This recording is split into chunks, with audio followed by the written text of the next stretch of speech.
할렐루야. 오늘은 귀신 들린 자 하나가 라는 제목으로 하나님의 말씀을 대언하도록 하겠습니다. 예화집에서 읽은 이야기입니다만 한 집에 시어머니가 며느리를 데리고 함께 사는 가정이 있었다고 합니다.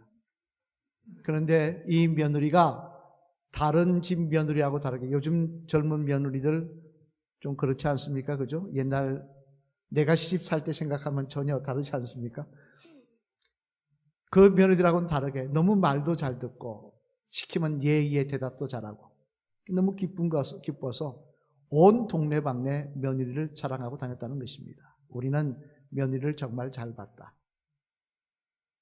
그러던 하루는 그렇게 자부심을 가지고 자랑하고 다니셨는데, 그러던 하루는 며느리의 친구들이 놀러 오는 바람에 이 시어머니가 잠깐 자리를 비켜주셨다는 거예요. 너희들 마음껏 놀아라.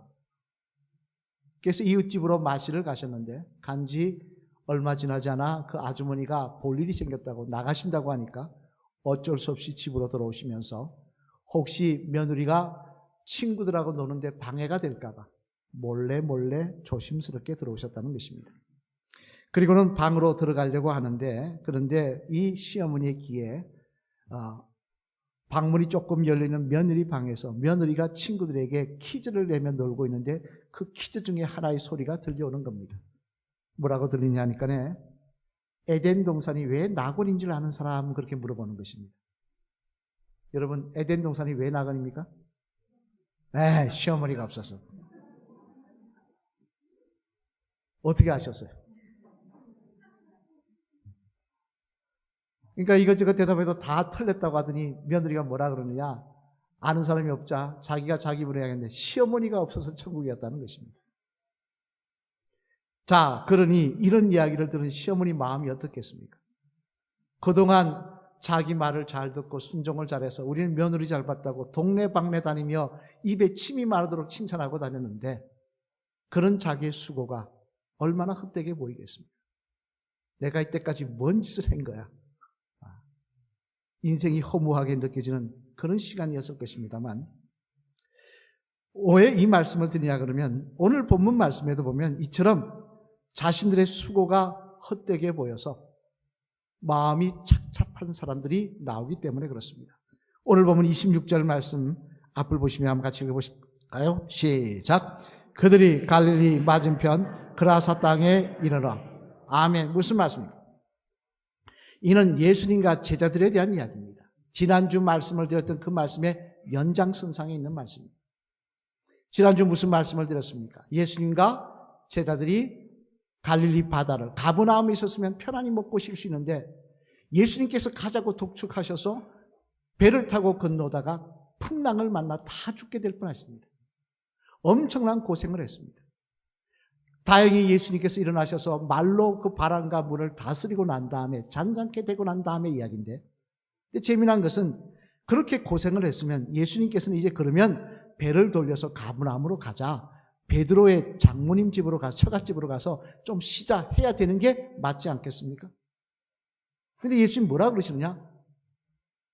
이 풍랑을 만나 고생을 할 대로 노를 저으며 어떻게든 배가 뒤집히지 않게 해서 온 힘을 쏟았던 제자들에게 뭐라 하시냐? 건너가자고 하십니다.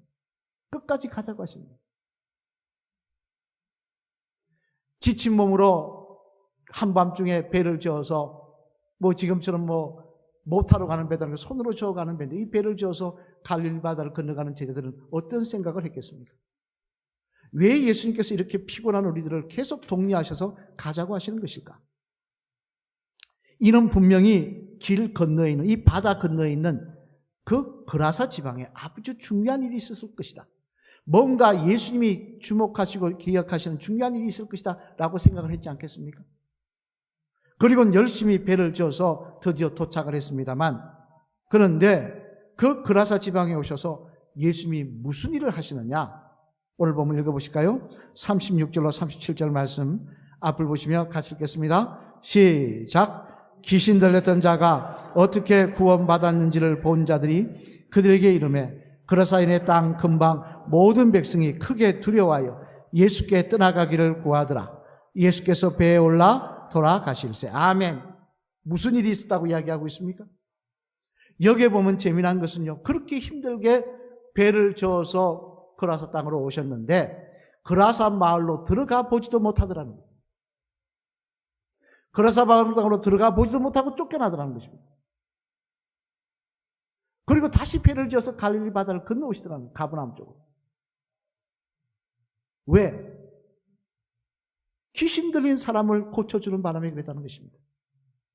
귀신 들린 사람의 속에 있는 그 귀신들을, 어마어마한 귀신들이 들어있는 것을 보고 그 귀신들을 다 돼지떼에게 들어가라고 하는 바람에 돼지떼가 그 귀신의 품고는 물속에 들어가 몰사하는 것을 보고는 이 그라사 지방 사람들이 자기들이 손해본 것과 그 일어난 일을 두려워해서 예수님께 떠나가기를 간청하는 바람에 막상 그라사 땅에는 들어가 보지도 못하고 쫓겨났다는 것입니다.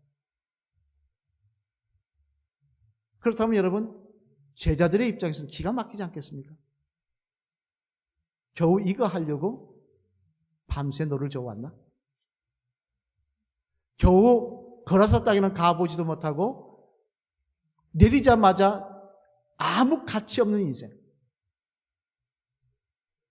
저주받은 인생인 귀신 들린 사람 하나 때문에 우리가 쫓겨나려고 이렇게 고생을 했나? 그런 생각이 들지 않겠습니까? 그러면 여러분, 왜 예수님은 분명히 귀신 들린 자를 낫게 하시면 쫓겨나실 것을 아시면서도 그 귀신 들린 자를 낫게 하셔서 쫓겨나고 계신 것일까요?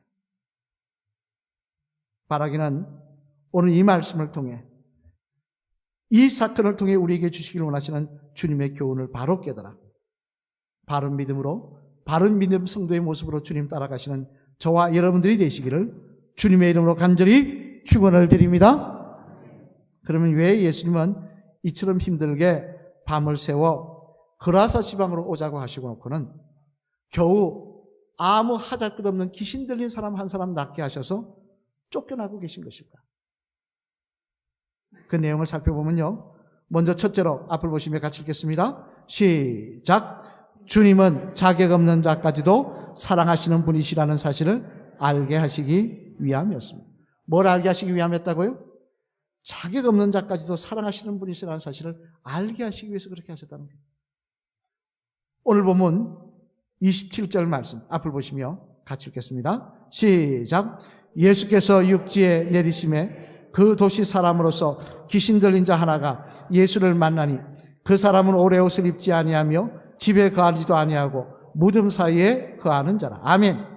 무슨 말씀입니까? 예수님께서 바다에서 배를 타고 건너오시고 내리자마자 첫 번째로 만난 사람에 대한 말씀하고 있습니다만, 그 내용을 보니 이 사람이 어떤 상태의 사람이느냐? 앞에서 살펴본 대로 정상적인 사람이 아니라, 그 도시의 높은 고관이 아니라 귀신 들린 사람이었다는 것입니다. 그 당시 기록에 따르면요, 귀신 들린 사람들은 두려워해서, 왜? 해꾸지하는 것도 해꾸지하는 거지만 더 두려운 것은 그 귀신이 나에게 들어올까 봐 두려워서 집에서도 쫓아냈다고 합니다. 가족들도 버린 인생이에요. 동네에서도 쫓아냈다고 합니다. 동네에 못 들어오게. 그러니까 이 사람은 집에도 못 가고 동네도 못 가고 무덤에서 언제 옷을 입은지도 모르고 옷도 다 낡아서 다 벌거벗은 채로 살고 있는 상태였다는 것입니다. 한마디로 저주받은 인생이에요. 그렇다면 지금 밤을 새워 그라사 지방에 오신 예수님께서 이 가치 없는 인생, 저주받은 인생, 이 사람 때문에 괜히 문제 만들 필요가 없지 않겠습니까? 그 속에 있는 귀신 뽑아내서 돼지에게 이르는 바람에, 돼지가 다 몰살하는 바람에 이 동네 사람들이 쫓아낼 거 뻔한 사실인데 그런 문제 만들 필요가 없지 않겠냐는 말씀입니다. 못 본 척 하시고 동네에 들어가셔서 더 중요한 일을 하셔야 되는 거 아니겠냐는 말씀입니다. 그런데도 주님은 그 귀신 들린 사람의 병을 낫게 하더라는 것입니다. 왜 그렇게 하신 것입니까? 왜 쫓겨날 줄 아시면서 그렇게 하신 것입니까? 그것은 세상 사람들이 보기에는 저주받은 인생이요, 가치 없는 인생이지만 주님이 보시기에는 그 사람의 영혼도 귀했기 때문에 그렇다는 것입니다. 다시 말해 그 사람도 주님은 사랑하셨기 때문에 그렇다는 것입니다. 저는 이 말씀을 읽으면서 얼마 전에 읽은 책 가치론에 대한 글이 생각이 났습니다. 페리라고 하는 학자가 적은 가치에 대한 이야기인데요. 네 가지를 이야기를 하더라고요. 현대인의 선택의 기준, 그래가지고 네 가지를 이야기하는데 한번 들어보시길 바랍니다. 현대인들은 사람을 선택할 때나 물건을 선택할 때 어떻게 선택을 하느냐? 첫 번째로는 물질적 가치로 선택을 한다 그러더라고요. 다시 말해 사람을 선택할 때도 저 사람이 얼마나 잘 사느냐, 얼마나 많이 가졌냐를 가지고 가까이 한다는 것입니다. 그리고 물건도 이게 얼마나 비싸냐, 얼마나 가치가 있느냐를 가지고 선택의 기준을 삼는다는 거예요. 우리 솔직히 그렇지 않습니까? 물건을 사도 사람을 가까이 해도 맨날 나한테 아쉬운 소리하고 손 벌리는 사람보다 나에게 뭔가 도움을 줄 만한 사람한테 가까이 하기를 원하지 않습니까? 또 두 번째로는 뭐라고 하냐면 신체적 가치라고 이야기하는데, 이는 다시 말해 비실비실한 사람보다 건강한 사람을 선택하기 좋아한다는 거예요. 이왕이면 보잘것없는 사람보다 늠름한 사람을 선택하기를 원한다는 거예요. 물건도 약한 물건보다 튼튼한 물건을 선호한다는 거예요. 또 세 번째로는 정신적 가치라고 했습니다. 이것은 뭐냐? 물질로 치면 이게 얼마나 예술성이 있느냐, 얼마나 보기 아름다우냐, 사람으로 치면 이 사람이 얼마나 다른 사람의 마음에 감동을 줄 수 있느냐, 이런 것을 가지고 선택을 하더라는 것입니다. 마지막 네 번째로는 인격적 가치라고 그랬습니다. 이건 사람에 대해서 해당되는 부분인데, 사람을 선택할 때 어떻게 선택하느냐? 그 사람의 인격이 얼마나 고상하냐, 그 사람이 생각하고 살아가는 목적이 얼마나 모범이 되느냐, 이런 것을 가지고 가까이 하기를 원하더라는 거예요. 인생을 엉망으로 살고 개판으로 사는 사람들하고 가까이 하기를 원하지 않고, 이왕이면 반이 똑똑하고 아주 고상하게 살아가는 사람들을 가까이 하면서 내가 그 사람하고 친하다는 소리를 듣기를 원하더라는 거예요. 우리 맞지 않습니까? 우리 이렇게 사람을 선택합니다. 물건을 선택합니다. 저는 그거를 읽으면서 또 한편으로 이런 생각을 해보았습니다. 우리는 이렇게 선택하는데, 이렇게 신체적으로, 정신적으로, 물질적으로, 인격적으로 가치 있는 것을 선택하는데, 만약 하나님께서 하나님의 자녀를 이런 가치로 선택하셨으면 내가 선택받을 수 있었을까? 그런 생각을 해보았습니다. 여러분, 만약에 하나님께서 이왕이면 세상에서 잘 나가는 사람, 이왕이면 튼튼하고 건강한 사람, 이왕이면 고상한 인격을 가진 사람, 이런 사람을 뽑으신다면 여러분들이 뽑힐 수 있다고 생각하십니까? 저는 아닙니다. 제가 제 자신을 아는데 어떻게 제 같은 죄인이, 제같이 허물 많은 인생이 그 반열에 하나님 다른 사람은 몰라도 나는 기억하셔야 됩니다고 이야기할 수 있겠습니까? 나는 선택해 주셔야 된다고 이야기할 수 있겠습니까? 하지만 감사한 일은 주님이 우리를 선택하실 때 그 기준이 우리가 선택하는 그 기준을 선택하시는 것이 아니더라는 것입니다. 당장 호세아서에 보면요, 호세아 선지자를 하나님께서 선지자로 부르시면서 첫 번째 하신 명령이 기록되어 있는데, 우리 한번 읽어볼까요? 호세아서 1장 2절 말씀 한번 같이 읽겠습니다. 시작. 여호와께서 처음 호세아에게 말씀하실 때 여호와께서 호세아에게 이르시되 너는 가서 음란한 여자를 맞이하여 음란한 자식을 낳아라. 이 나라가 여호와를 떠나 크게 음란함이라 하시니. 아멘. 무슨 말씀입니까? 선지자로 부르셔서 맨 먼저 명령하신 내용의 말씀이 뭐냐? 음란한 여자를 찾아서 결혼하라는 것입니다. 다시 말해 창녀를 찾아다 데려다가 네 아내로 삼으라는 것입니다. 여러분, 호세아도 보는 눈이 있지 않습니까? 어떻게 창녀와 결혼할 수 있겠습니까? 총각이. 그런데 하나님께서는 그런 여인을 불러다가 결혼하라고 하신 이유가 무엇이었습니까? 그 이유는 이 사건을 통하여 이스라엘 사람들에게 알게 하시기를 원하셨던 것입니다. 그게 뭐냐? 바로 이 음란한 여인처럼 추잡하고 더러운 인생이 바로 너희들 이스라엘 백성이라는 것입니다. 이 음란한 백성처럼, 이 음란한 여인처럼 죗값을 받아 심판받고 정죄받아야 될 사람들이 바로 저와 여러분들이라는 것입니다. 그런데도 그런 우리를 하나님께서 심판하지 아니하시고 일방적인 십자가 사랑으로 우리를 하나님의 백성으로 삼아주셨다는 것입니다. 이 사실을 호세아 여인을 바라보며 너희들은 기억하라는 말씀을 하고 계신 것입니다. 여러분, 우리는 다른 건 몰라도요, 이 사실은 항상 기억해야 합니다. 왜냐하면 그래야 끝까지 교만하지 않고 겸손할 수 있기 때문에 그렇습니다. 그래야 어리석게 남을 나보다 못하게 여기며 내 의를 자랑하며 또한 다른 사람을 판단하고 손가락질하고 정죄하는 어리석은 죄를 짓지 않게 되기 때문에 그렇다는 것입니다.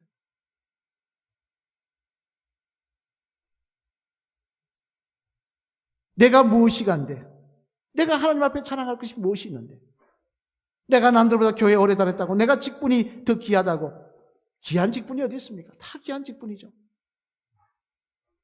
집사님보다 권사님이 더 귀한 직분입니까? 아닙니다. 다 귀한 직분이에요.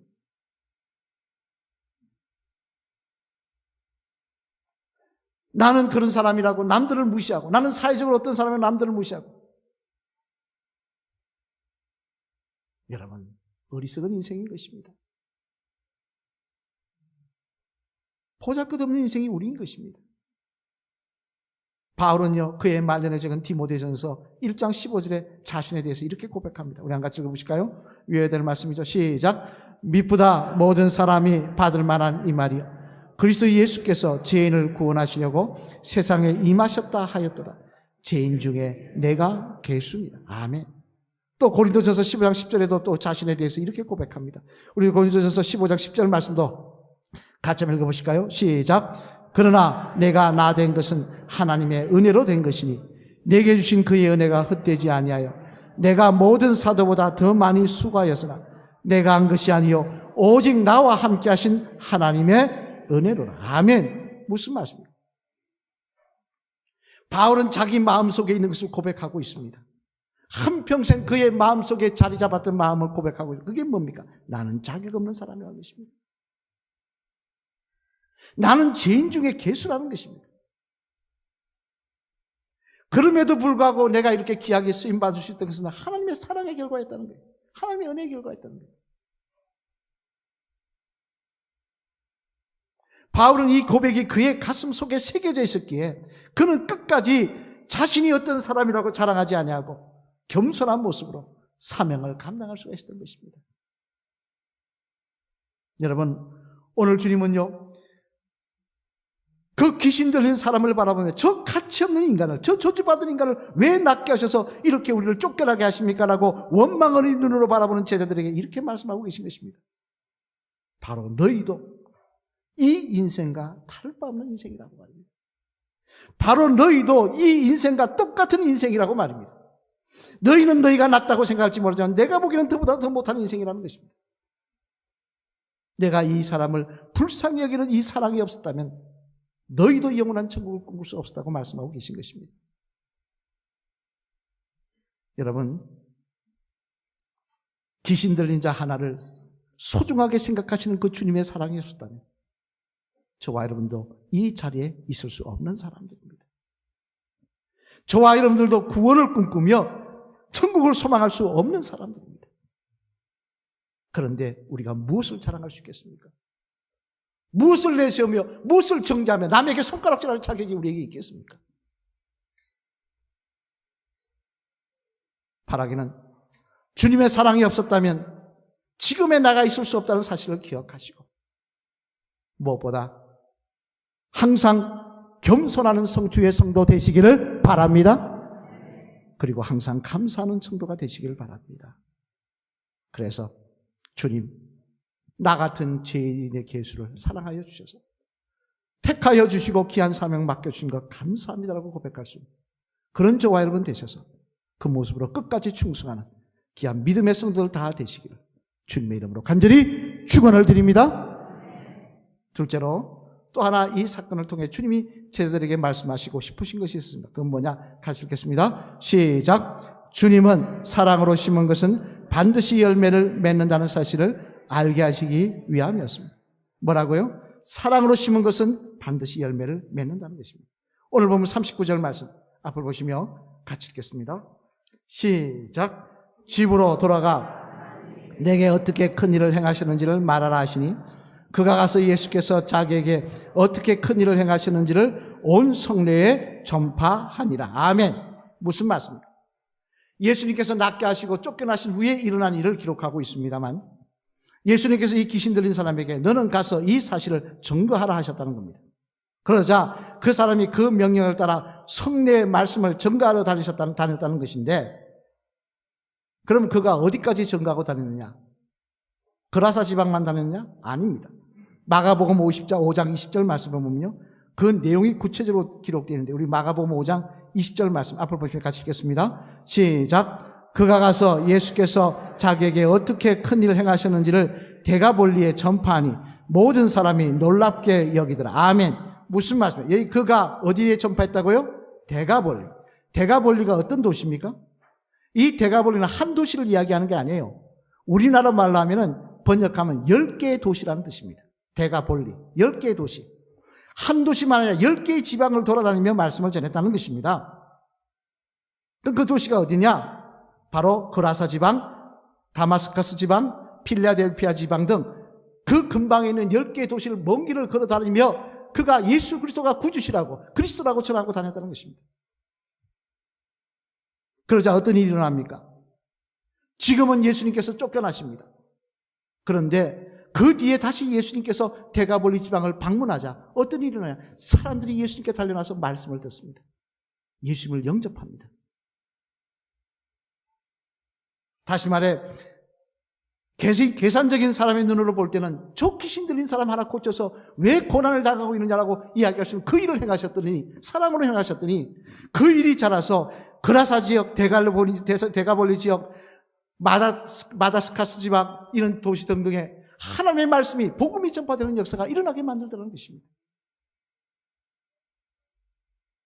여러분 마더 테레사 수녀를 알 겁니다. 한번 볼까요? 제가 이 수녀 이야기를 이 마르타 트런스 수녀 이야기를 간혹 합니다만, 이 테레사가 인도에서 사역할 때도 마찬가지였습니다. 처음에 그는 인도에 가서 사역할 때 어려움을 당하지 않았습니다. 왜? 인도에 있는 수도원에 영국 학생들을 가르치는 일을 했기 때문에 처음에는 어려움이 없었어요. 하지만 그가 예수님을 만나고 진짜 믿음의 사람이 되어서 인도에 있는 사람들이 사명을 받고 어려운 환자들을 돌보려고 했을 때는 딱 벽에 부닥치기 시작합니다. 왜냐하면 인도는 힌두교를 믿는 지역이기 때문에 그렇습니다.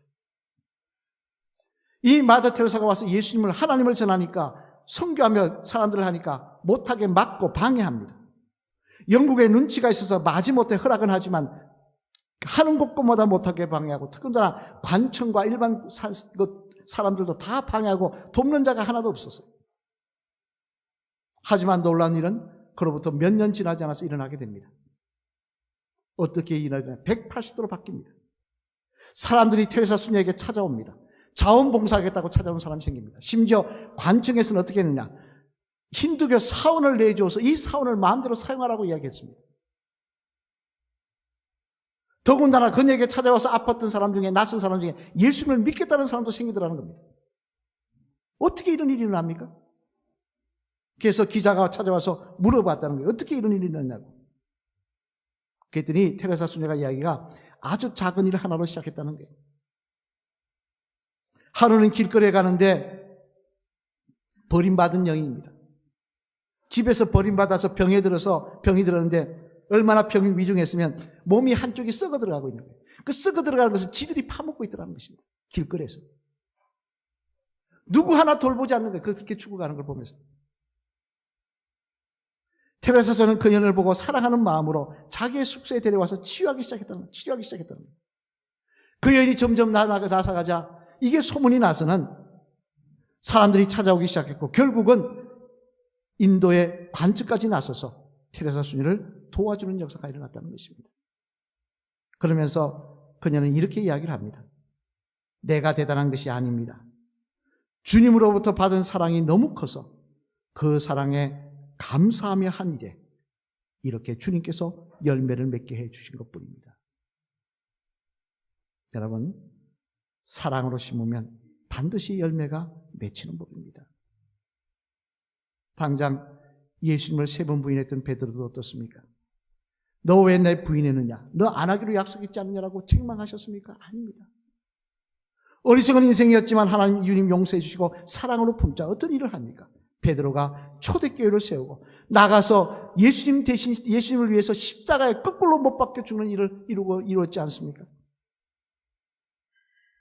이는 또한 요한복음 8장에 나오는 가늠하다가 현장에 잡혔던 막달라 마리아도 마찬가지였어요. 우리 한번 예수님 막달라 마리아 잡힌 현장에 잡힌 그녀에게 뭐라고 하신지 볼까요?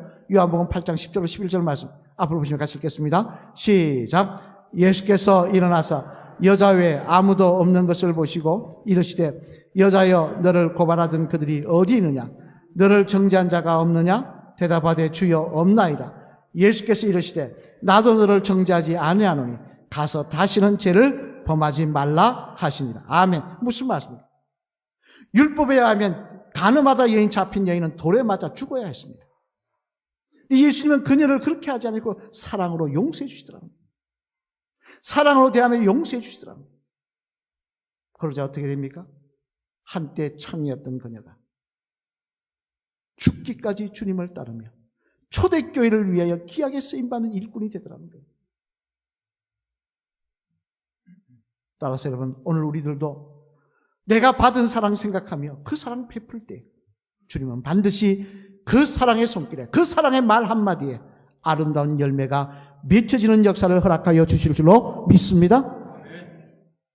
그리고 그곳에 반드시 하나님의 나라가 확장되며 하나님이 기뻐하시는 아름다운 열매들이 풍성히 맺히는 기쁨을 반드시 맛보게 하실 줄로 믿습니다.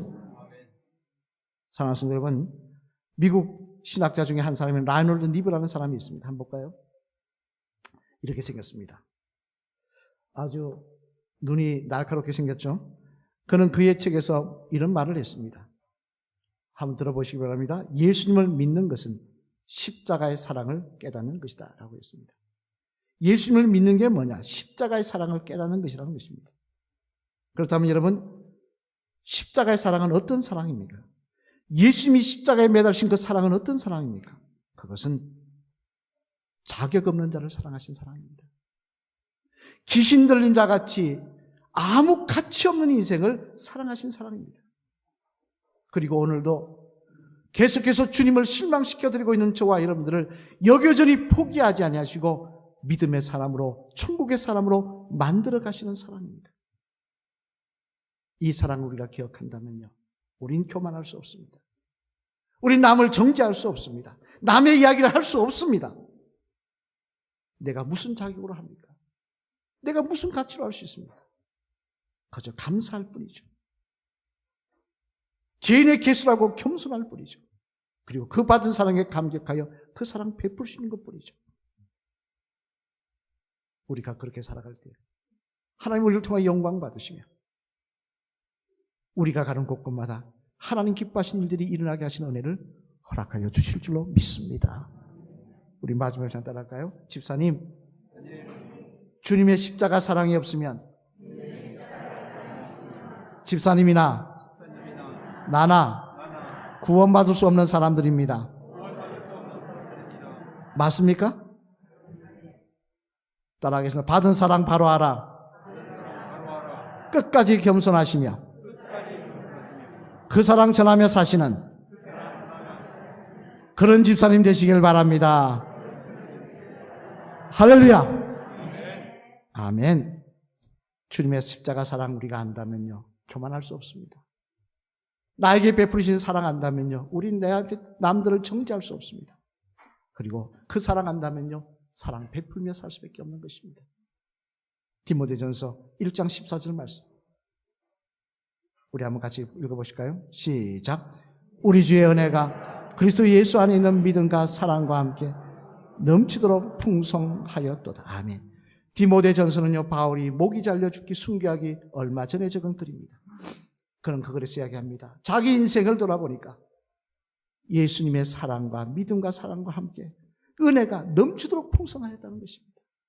나 같은 죄인을 사랑하시고 이건까지 붙잡아 주신 그 은혜, 죄인의 개수인 나를 하나님의 사도로 삼으시고 천국을 소망해 주신 그 은혜가 넘치도록 풍성하였다는 것입니다. 이게 어떻게 바울만의 고백이겠습니까? 바라기는 오늘도 우리가 받은 사랑 바로 알아. 그 십자가 사랑 바로 알아. 겸손한 모습으로 주님 따르시며 그 사랑 전파할 수 있는 저와 여러분 되셔서 우리를 통하여 하나님 영광 받으실 일이 많이 일어나는 복된 삶이 되시길 주님의 이름으로 간절히 축원을 드립니다.